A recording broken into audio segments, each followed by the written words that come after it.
we believe that this system is extremely flawed.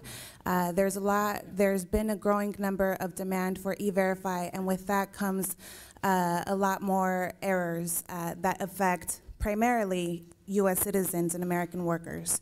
I'd like to share a couple bits of information on the E-Verify system.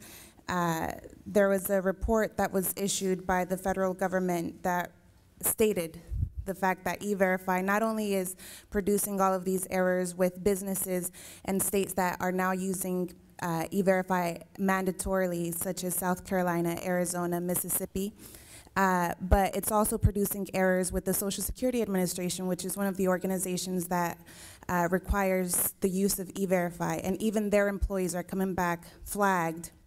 The way that the system works is that someone's name is entered and then it's run against the Social Security Administration and against the Department of Homeland Security.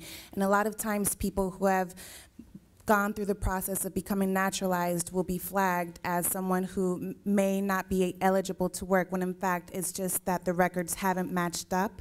And so U.S. workers are primarily affected by this, whether they're residents or whether they're citizens. They're affected by this erroneous system. And the GAO report indicated that E-Verify system suffered 2 extended outages between June and September of 2009, indicating that E-Verify is sometimes unable to handle the volume of existing queries. And so if we add more by the state of North Carolina, if you pass this, it's going to produce even more errors.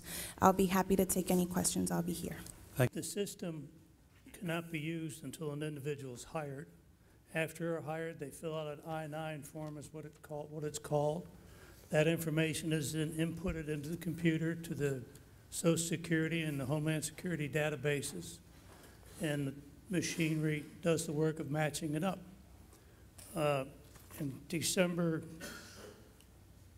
2010, GAO reported about a 97.4 accuracy in return.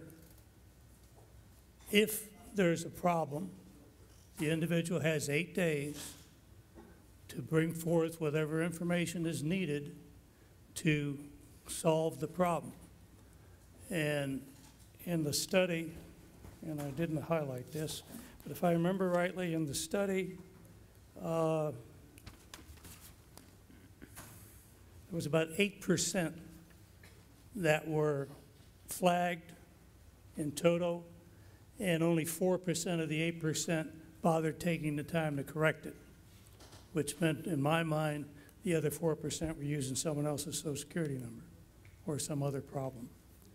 So the system works. The state's been using it for several years, and it needs to be broadened.